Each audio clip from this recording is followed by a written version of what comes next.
O Mahabharata. De Krishna de Vaipayana Vyasa. Livro 12, Santiparva. Apadharmanusasana Parva. Capítulo 136. Kshatriya recebendo riqueza. Bhishma disse, em relação a isto é, o método pelo qual um rei deve encher sua tesouraria. Pessoas conhecedoras das escrituras dos tempos antigos citam os seguintes versos cantados pelo próprio Brahman. A riqueza de pessoas que são dadas à realização de sacrifícios, como também a riqueza dedicada às divindades, nunca deve ser tomada. Um kshatriya deve tirar a riqueza de pessoas que nunca realizam ritos religiosos e sacrifícios, que são por causa disso consideradas como iguais aos ladrões. Todas as criaturas que habitam a terra e todos os prazeres que pertencem à soberania, ó Bharata, pertencem ao kshatriya. Toda a riqueza da terra pertence ao kshatriya, e não a alguma outra pessoa. Aquela riqueza o kshatriya deve usar para manter seu exército e para a realização de sacrifícios. Arrancando plantas e trepadeiras que não são de alguma utilidade, homens as queimam para cozinhar vegetais que servem como alimento. O rei deve similarmente, por punir os maus, nutrir os bons. Homens familiarizados com o dever dizem que sua riqueza é inútil quando ela não alimenta, com libações de manteiga clarificada, os deuses, os pitris, e homens. Um soberano virtuoso, ó rei, deve tomar tal riqueza. Por meio daquela riqueza um grande número de boas pessoas pode ser satisfeito. Ele não deve, no entanto, acumular aquela riqueza em sua tesouraria. Aquele que faz de si mesmo um instrumento de aquisição e tirando a riqueza dos maus dá para aqueles que são bons é considerado familiarizado com toda a ciência de moralidade. O rei deve estender suas conquistas no mundo seguinte de acordo com a medida de seu poder, e tão gradualmente como os produtos vegetais são vistos crescerem. Como algumas formigas são vistas aumentarem sem causa adequada, assim mesmo o sacrifício não provém de causa adequada. O sacrifício procede mais de um desejo interno do que de uma grande soma de dinheiro na tesouraria. Se o desejo existe, o dinheiro vem gradualmente para realizá-lo. A força do símile consiste no fato de que formigas, provavelmente as formigas brancas, são vistas se reunirem e se multiplicarem de nenhuma causa ostensiva. Como moscas e mosquitos e formigas são expulsos dos corpos das vacas e de outros gados domésticos na hora de ordenhá-los, assim mesmo as pessoas que são contrárias à realização de sacrifícios devem ser expulsas do reino. Isso é consistente com moralidade. Como o pó que já sobre a terra, se socado entre duas pedras, se torna cada vez mais fino, assim as questões de moralidade, quanto mais forem refletidas e discutidas, se tornam cada vez mais refinadas. Capítulo 137. História do peixe sácula procrastinador. Bhishma disse, estes dois, isto é, aquele que se previne para o futuro e aquele que possui presença de espírito, sempre desfrutam de felicidade. O homem de procrastinação, no entanto, está perdido. Em relação a isto, escute atentamente a seguinte história excelente de um indivíduo procrastinador na questão de determinar seu rumo de ação. Em um lago que não era muito profundo e cheio de peixes, viviam 3 peixes sácula que eram amigos e companheiros constantes. Entre aqueles 3 um tinha muita prudência e sempre gostava de se precaver para o que estava vindo. Outro era possuidor de grande presença de espírito. O terceiro era procrastinador. Um dia certos pescadores, chegando àquele lago, começaram a transferir suas águas para um terreno mais baixo através de diversas saídas. Vendo a água do lago diminuindo gradualmente, o peixe que tinha muita previdência, dirigindo-se aos seus 2 companheiros naquela ocasião de perigo, disse, um grande perigo está prestes a alcançar todas as criaturas aquáticas que vivem neste lago. Vamos depressa para outro lugar antes que nosso caminho seja obstruído. Quem resiste ao futuro mal pela ajuda de boa política, nunca incorre em perigo sério. Que meus conselhos convençam vocês. Vamos deixar este lugar. Aquele entre os 3 que era procrastinador então respondeu, bem falado. No entanto, não há necessidade de tal pressa. Esta é a minha opinião deliberada. Então outro peixe, que era notável pela presença de espírito, se dirigiu ao seu companheiro procrastinador e disse: quando chega a hora para alguma coisa, eu nunca falho em me preparar com antecedência de acordo com a política. Ouvindo as respostas de seus dois companheiros, aquele de grande previdência e inteligência considerável imediatamente saiu por uma correnteza e alcançou outro lago profundo. Os pescadores, vendo que toda a água tinha sido baldeada, aprisionaram os peixes que permaneceram, por diversos meios. Então eles começaram a agitar a pouca água que restou, e quando eles começaram a pegar os peixes, o sácula procrastinador foi capturado com muitos outros. Quando os pescadores começaram a amarrar a um longo barbante os peixes que eles tinham pegado, o sácula, que era notável pela presença de espírito, se empurrou para a companhia daqueles que tinham sido assim atados e permaneceu quietamente entre eles, mordendo o barbante, pois ele pensou que ele devia fazer isso para dar a impressão de ter sido apanhado. Os pescadores acreditaram que todos os peixes atados ao barbante tinham sido capturados. Eles então os removeram para uma parte de água profunda para lavá-los. Justamente naquela hora o sácula, iminente pela presença de espírito, deixando o barbante, escapou rapidamente. Aquele peixe, no entanto, que tinha sido o procrastinador, tolo e insensato e sem inteligência como ele era, e, portanto, incapaz de fugir, encontrou a morte.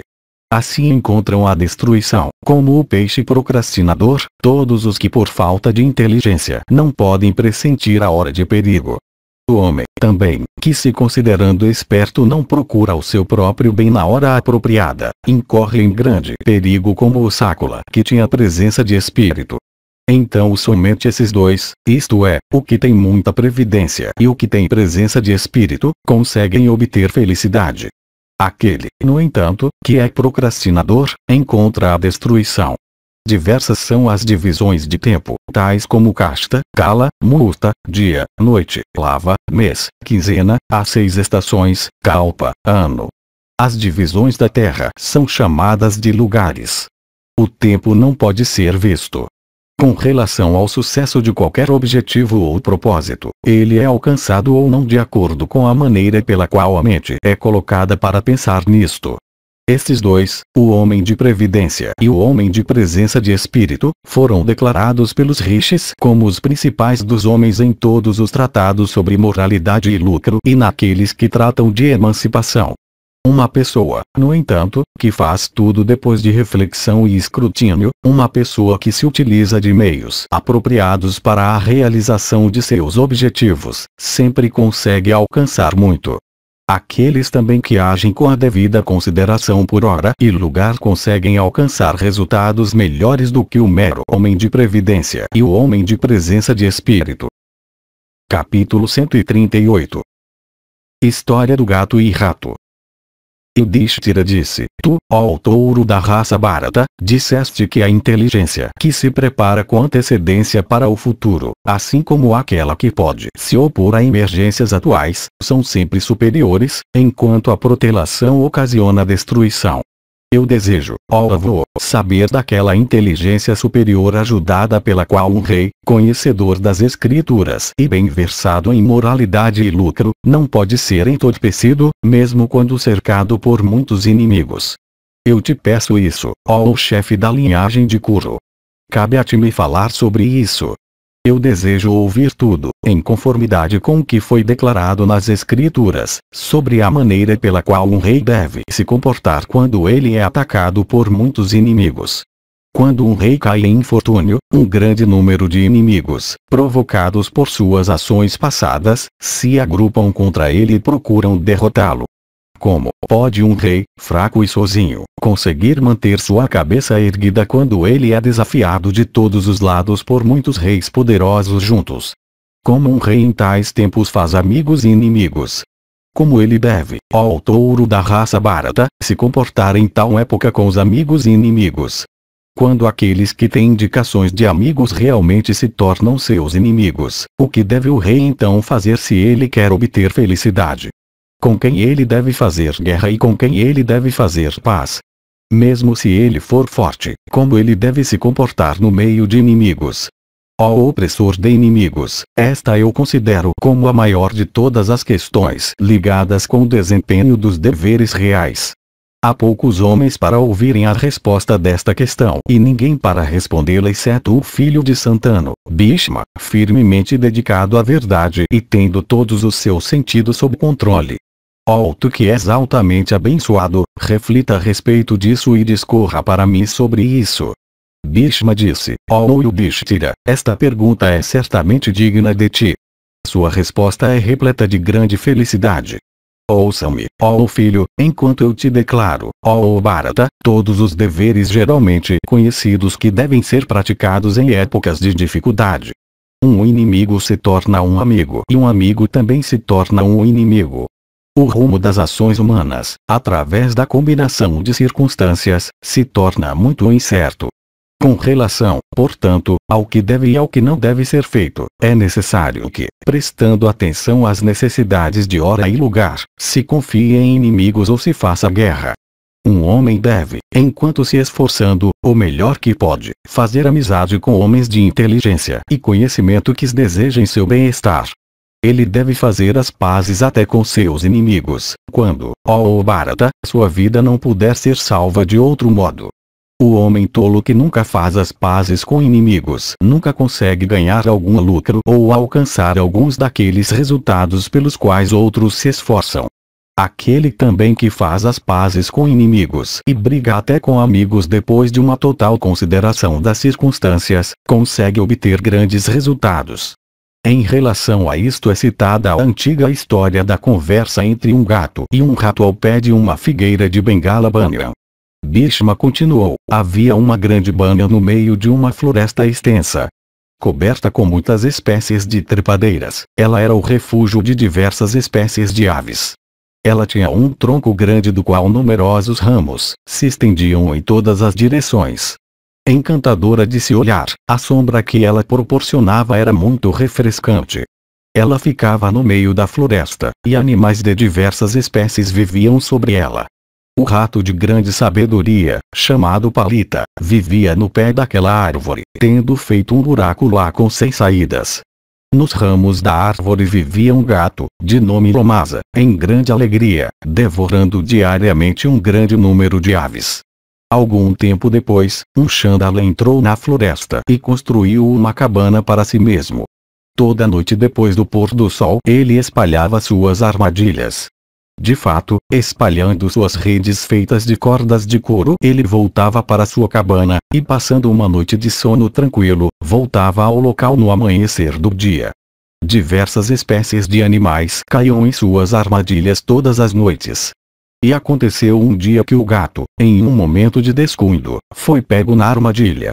Alto de grande sabedoria, quando seu inimigo, o gato, que era sempre um inimigo da espécie do rato, foi assim apanhado na rede, o rato Palita saiu de sua toca e começou a vagar por lá destemidamente. Enquanto vagava confiantemente pela floresta à procura de comida, o rato depois de um momento viu a carne que o Chandala tinha espalhado como isca. Subindo na armadilha, o pequeno animal começou a comer a carne. Rindo mentalmente, ele até ficou sobre seu inimigo envolvido na rede sem auxílio.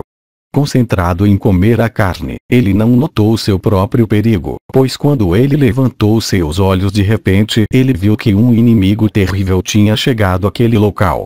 Aquele inimigo era ninguém mais do que um mangusto agitado de olhos acobreados, de nome Arita. Vivendo em buracos subterrâneos, seu corpo parecia com a flor de um junco. Atraído àquele local pelo cheiro do rato, o animal foi lá com grande velocidade para devorar sua presa. E ele ficou sobre suas ancas, com a cabeça erguida, lambendo os cantos da boca com a língua.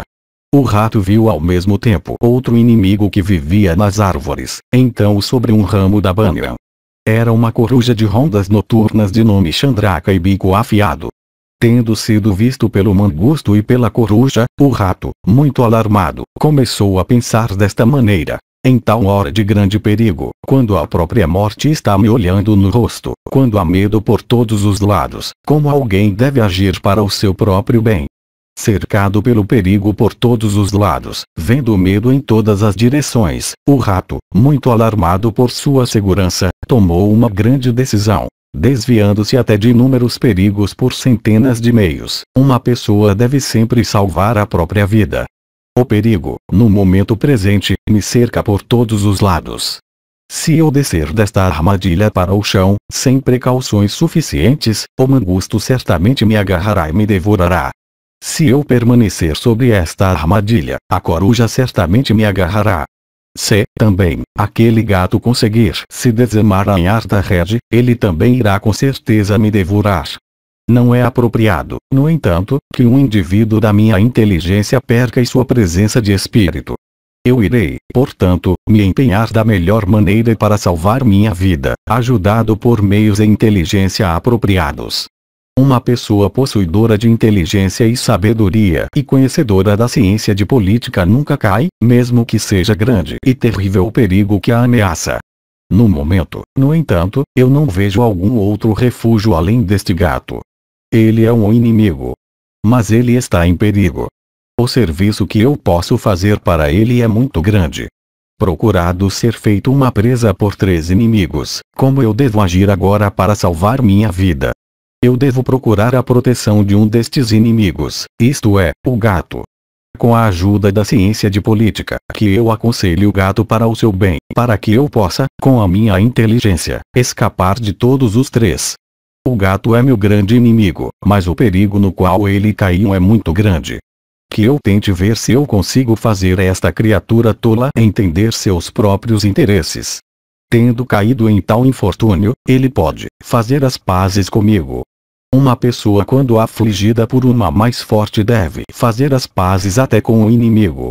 Professores da ciência de política dizem que esta deve ser a conduta de uma pessoa que tendo caído em uma situação difícil procura a segurança de sua vida. É melhor ter uma pessoa erudita como inimiga do que um tolo como amigo. Com relação a mim mesmo, minha vida agora está totalmente nas mãos de meu inimigo, o gato. Eu agora me dirigirei ao gato sobre o assunto de sua própria liberação. Talvez, neste momento, não seja errado tomar o gato por um inimigo inteligente e erudito. Assim mesmo aquele rato, cercado por inimigos, prosseguiu suas reflexões. Tendo refletido dessa maneira, o rato, conhecedor da ciência de lucro e bem familiarizado com ocasiões quando a guerra deve ser declarada e a paz deve ser feita, se dirigiu gentilmente ao gato, dizendo: Eu me dirijo a ti em amizade, ó gato. Tu estás vivo. Eu desejo que tu vivas. Eu desejo o bem de nós dois. Ó amável, tu não tens motivo para temer. Tu viverás alegremente. Eu te salvarei, se, de fato, tu não me matares. Há um recurso excelente neste caso, o qual se sugere para mim, e pelo qual você pode obter sua fuga e eu posso obter grande benefício. Por refletir seriamente, eu descobri este recurso por tua causa e por minha causa, que beneficiará nós dois. Há um mangusto e a coruja, ambos esperando com más intenções. Somente enquanto, ó gato, eles não me atacarem, minha vida estará segura. Lá aquela coruja infame com olhares inquietos e gritos horrendos está me olhando do ramo daquela árvore. Eu estou extremamente assustado por isto. A amizade, em relação aos bons, é de 7 passos. Em relação aos bons homens, eles se tornam amigos imediatamente. Por darem somente 7 passos em uma caminhada juntos, 2 homens bons se tornam amigos. Possuidor de sabedoria como tu és meu amigo. Eu agirei em direção a ti como um amigo. Tu não precisas mais temer. Sem meu auxílio, ó gato, tu não conseguirás rasgar a rede. Eu, no entanto, cortarei a rede para te ajudar, se tu te abstiveres de me matar. Tu tens vivido sobre esta árvore e eu tenho vivido em sua base. Nós dois temos morado aqui por muitos longos anos. Tu sabes tudo isso. Aquele em quem ninguém coloca sua confiança, e aquele que nunca confia em outro, nunca são elogiados pelos sábios. Ambos são infelizes. Por esta razão, que nosso amor um pelo outro aumente, e que haja união entre nós dois. Homens de sabedoria nunca aprovam o esforço para fazer uma ação quando sua oportunidade passou. Saiba que esta é a hora apropriada para tal entendimento entre nós. Eu desejo que tu vivas, e tu também desejas que eu viva. Um homem cruza um rio profundo e grande por meio de um pedaço de madeira.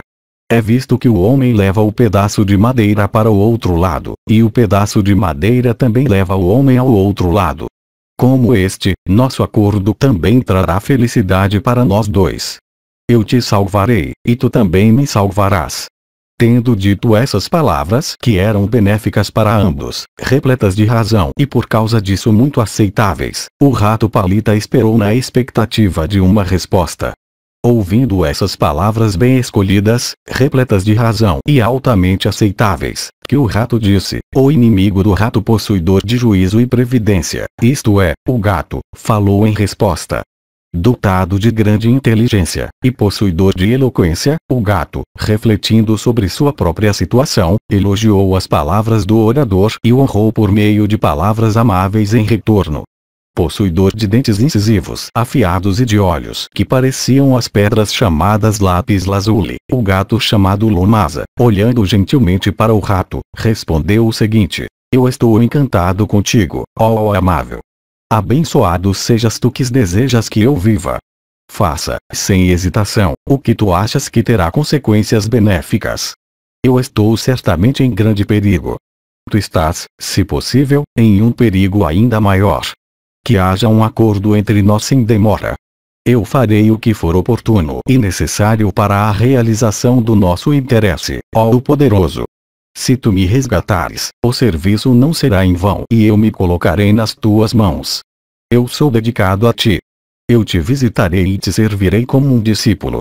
Eu procuro tua proteção e sempre obedecerei às tuas ordens. Assim endereçado, o rato Palita, se dirigindo ao gato que estava completamente sob seu controle, disse estas palavras de grave significado e sabedoria. Tu falaste muito magnanimamente. Isto mal poderia ser inesperado de alguém como tu. Ouça-me enquanto eu revelo o recurso que eu descobri para beneficiar nós dois. Eu me agacharei embaixo do teu corpo. Eu estou extremamente assustado pelo mangusto. Salve-me. Não me mate. Eu sou competente para te resgatar.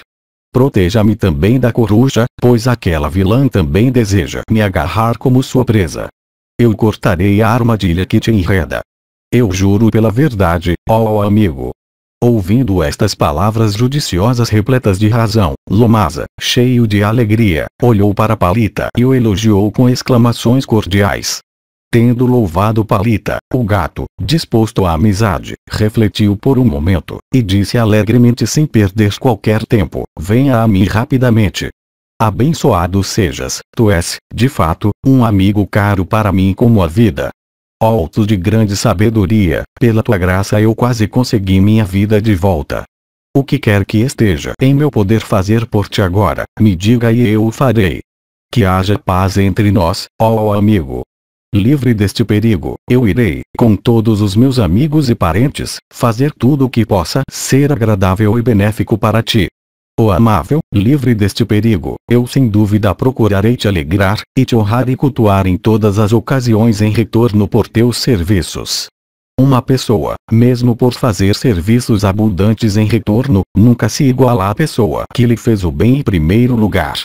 O primeiro faz aqueles serviços por causa dos serviços recebidos. O último, no entanto, deve ser considerado como tendo agido sem nenhum motivo.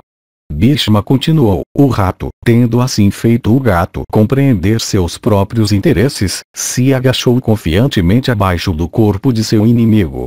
Possuidor de conhecimento, e assim assegurado pelo gato, o camundongo confiantemente se deitou sob o peito do gato como ele fosse o colo de seu pai ou mãe.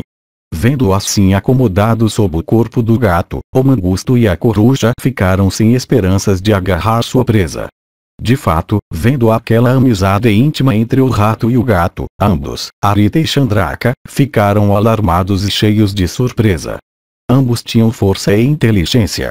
Hábeis em apanhar sua presa, embora próximos, o mangusto e a coruja se sentiram incapazes de afastar o camundongo e o gato daquele acordo. De fato, vendo que o gato e o rato tinham feito aquela aliança para realizarem seus objetivos mútuos, o mangusto e a coruja deixaram aquele local e foram para suas respectivas residências.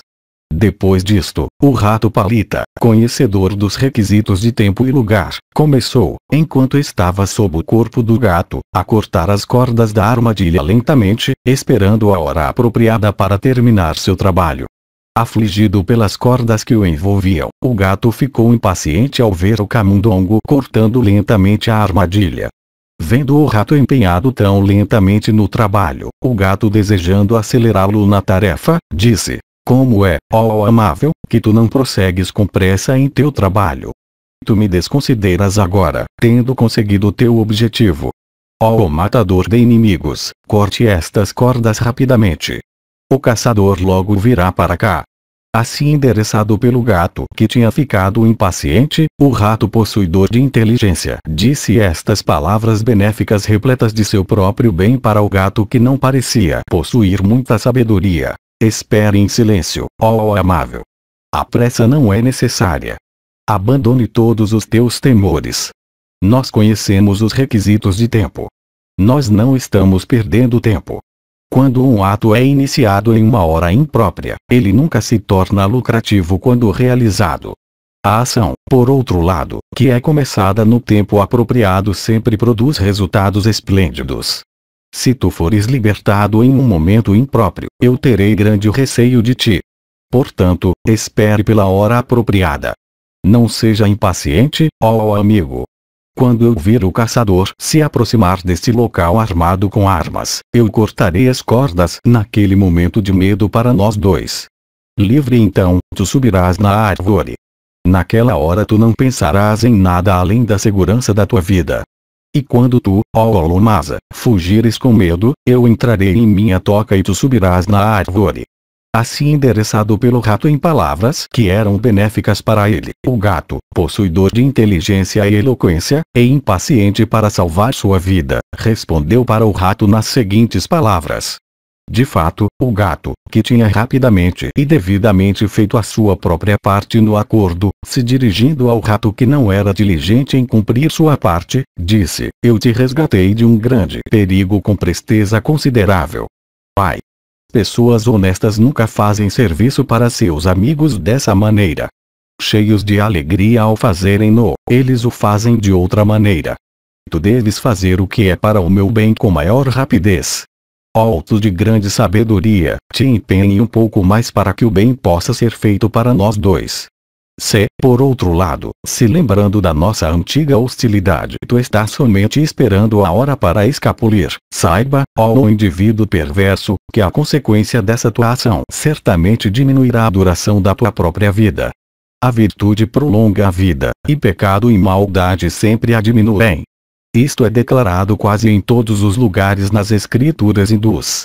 Se eu alguma vez, antes disto, inconscientemente fiz algum mal para ti, tu não deves manter isto na lembrança. Eu suplico teu perdão. Fique satisfeito comigo." Depois que o gato tinha dito estas palavras, o rato, possuidor de inteligência e sabedoria e conhecimento das escrituras, disse estas palavras excelentes para ele: "Eu, ó gato, ouvi o que tu disseste em apoio ao teu próprio objetivo.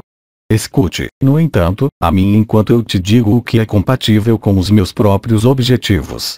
Aquela amizade na qual há medo e que não pode ser mantida sem medo, deve ser preservada com grande cautela como a mão do encantador de cobras das presas da cobra.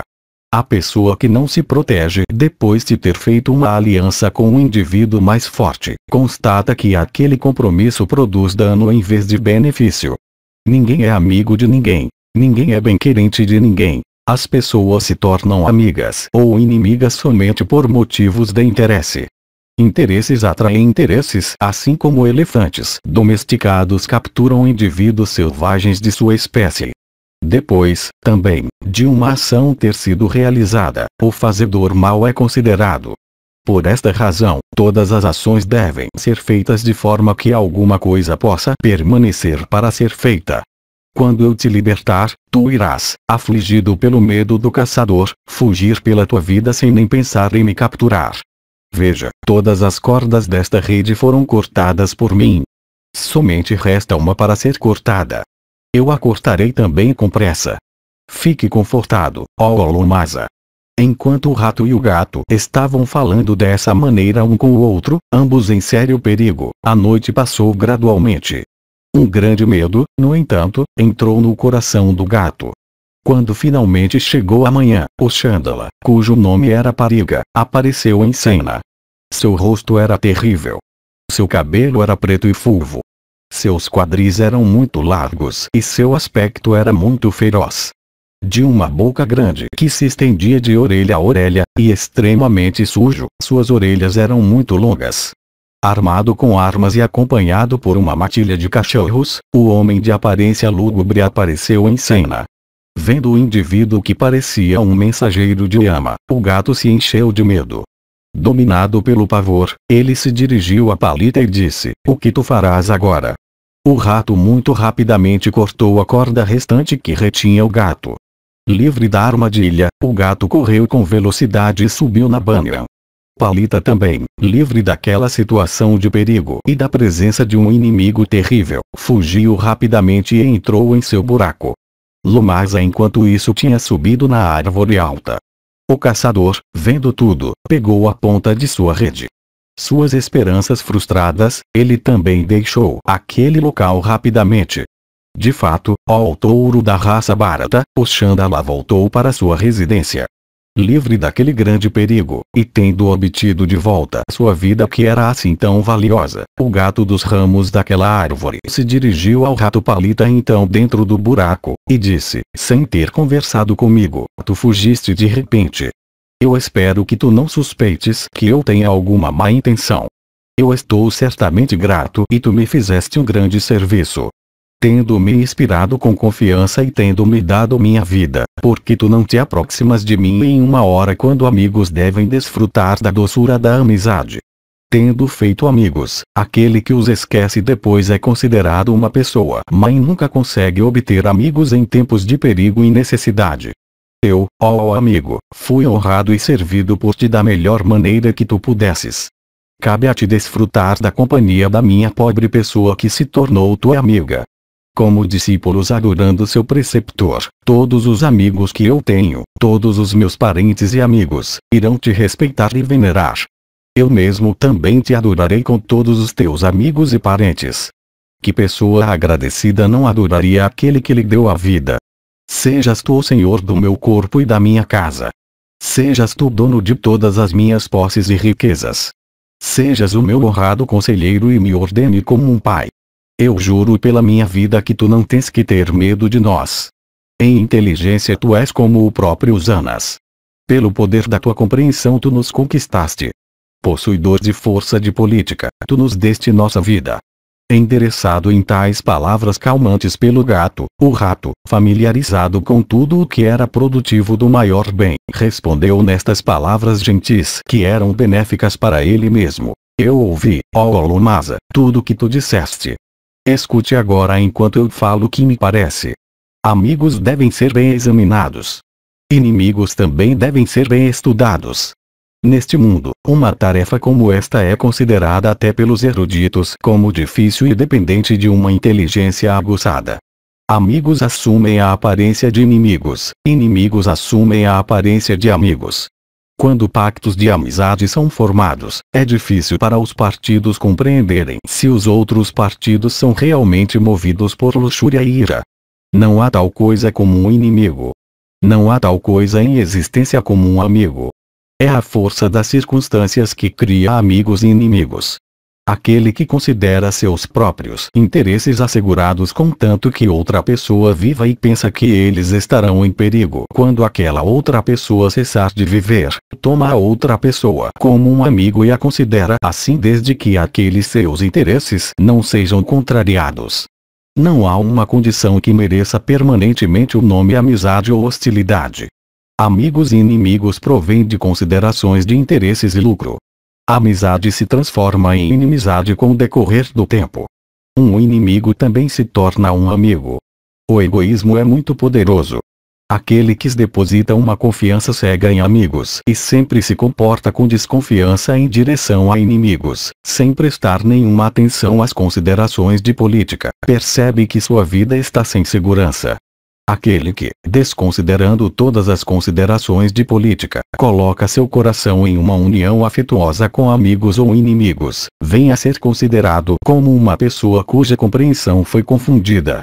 Não se deve depositar confiança em uma pessoa não merecedora de confiança, nem se deve confiar demais em uma pessoa merecedora de confiança. O perigo que provém da confiança cega é tal que este corta as próprias raízes da pessoa que deposita tal confiança. O pai, a mãe, o filho, o tio materno, o filho da irmã, e outros parentes e amigos, são todos guiados por considerações de interesses e lucro. Pai e mãe podem ser vistos rejeitarem o filho querido se decaído. Isto é, se expulso da casta por causa de práticas irreligiosas. As pessoas cuidam de si mesmas. Veja a eficácia do egoísmo.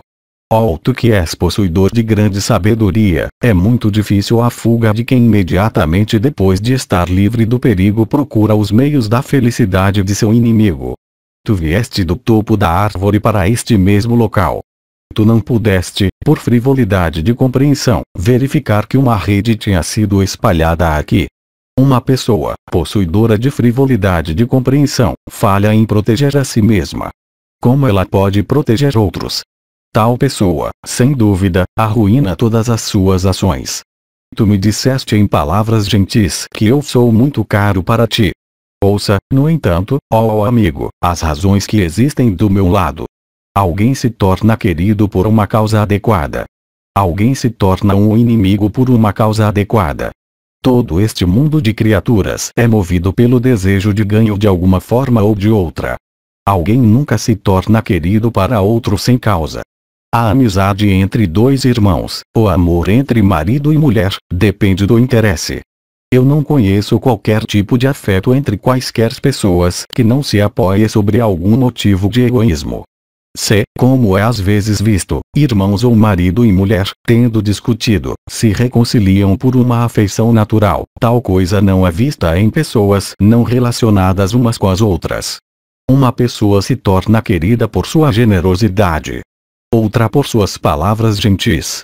Uma terceira se torna assim por causa de seus atos religiosos. Geralmente, uma pessoa se torna cara pelo propósito que ela serve. O afeto entre nós resultou de uma causa suficiente. Aquela causa não existe mais. Por outro lado, por uma razão suficiente, aquele afeto entre nós acabou. Qual é a razão, eu pergunto, pela qual eu me tornei tão caro para ti, além do teu desejo de fazer de mim tua presa? Tu deverias saber que eu não me esqueci disto. O tempo arruína razões. Tu procuras teus próprios interesses. Outros, no entanto, possuidores de sabedoria, compreendem seus próprios interesses. O mundo depende dos exemplos dos sábios.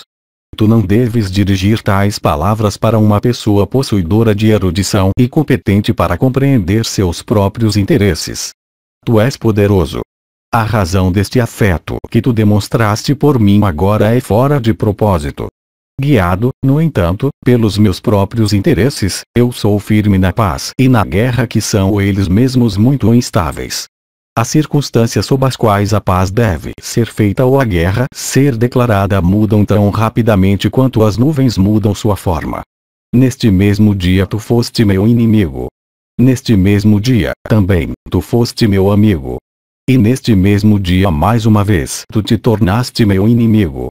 Veja a leviandade das considerações que movem as criaturas vivas. Havia amizade entre nós enquanto havia razão para sua existência.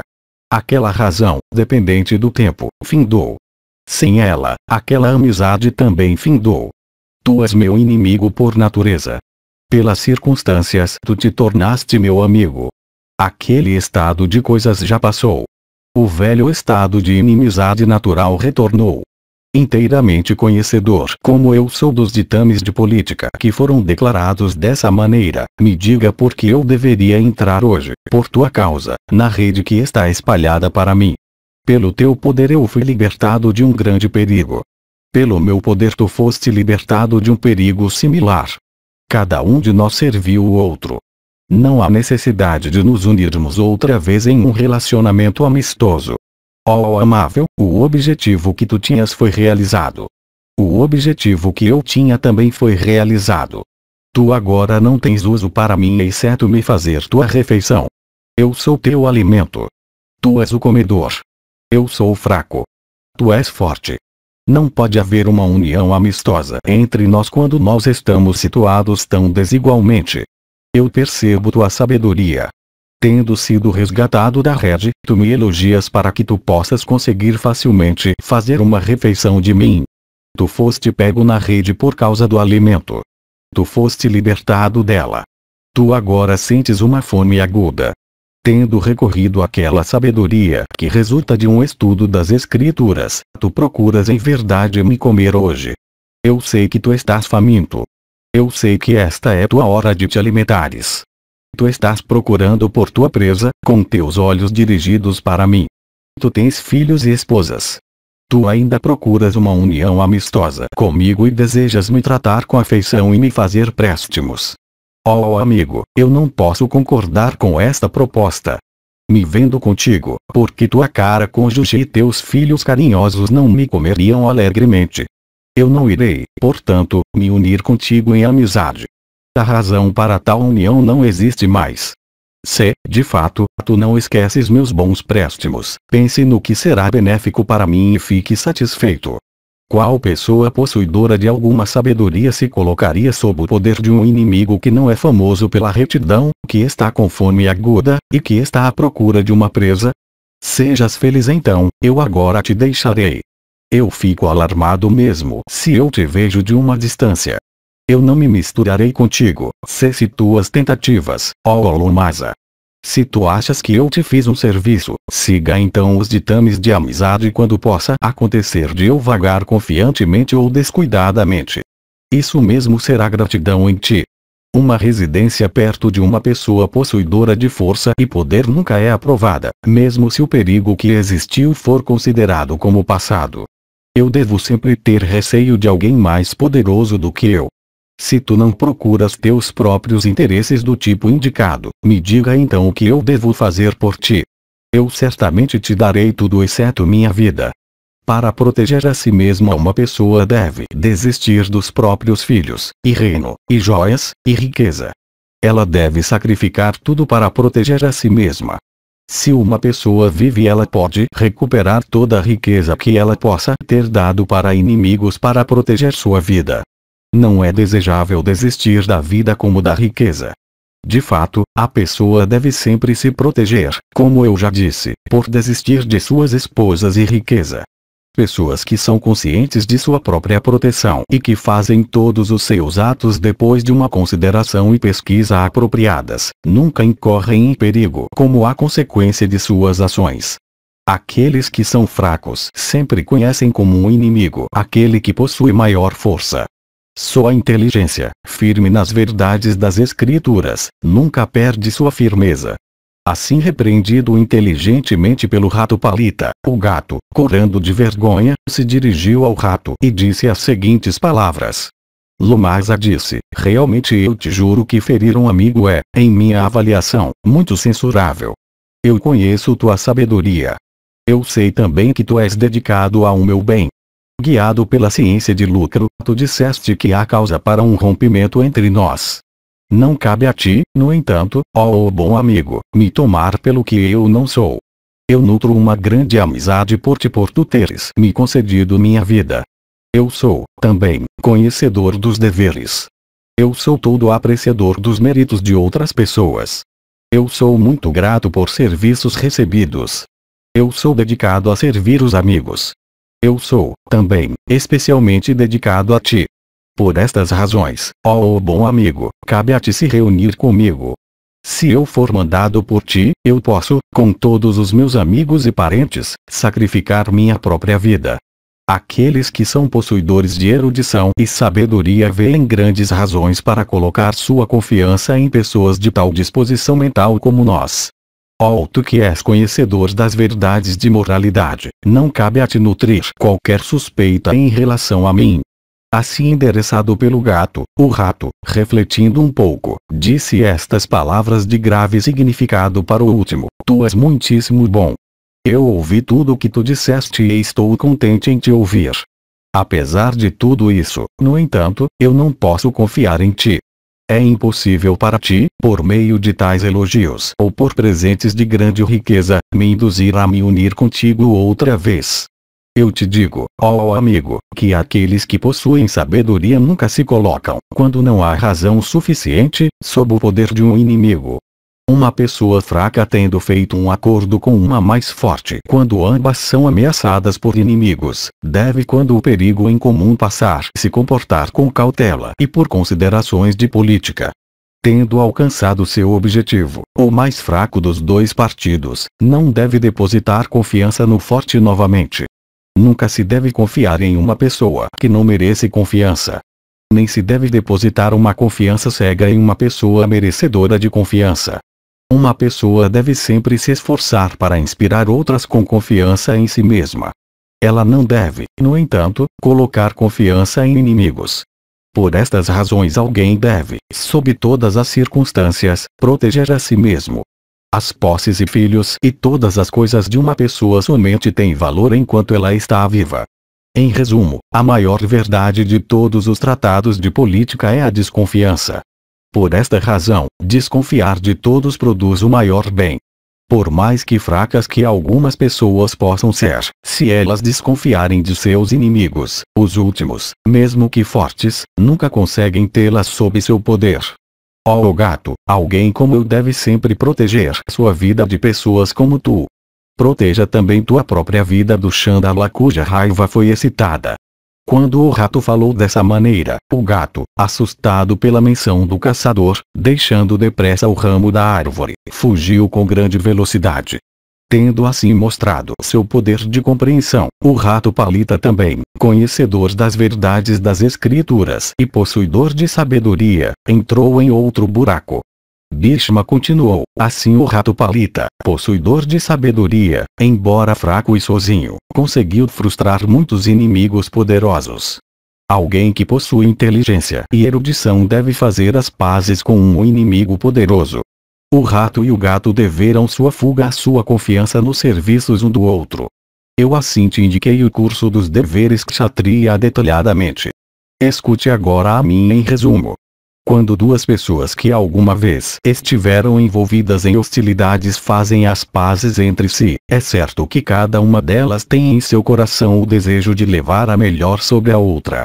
Em tal caso, aquela que é possuidora de sabedoria tem êxito, pelo poder de sua inteligência, em superar a outra.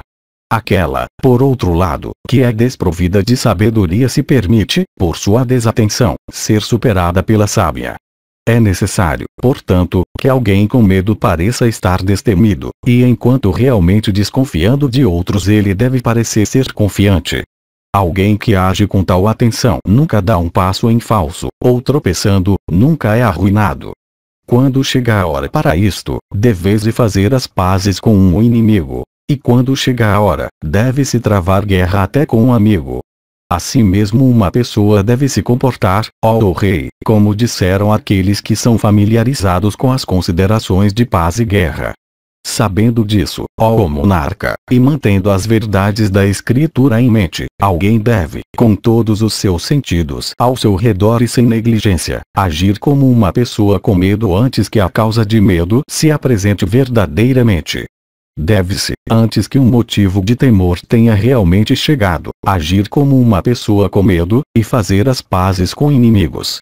Tal medo e cautela levam à agudeza de inteligência. Se alguém age como um homem com medo antes que a causa de medo esteja à mão, ele nunca se enche de medo quando aquela causa está realmente presente.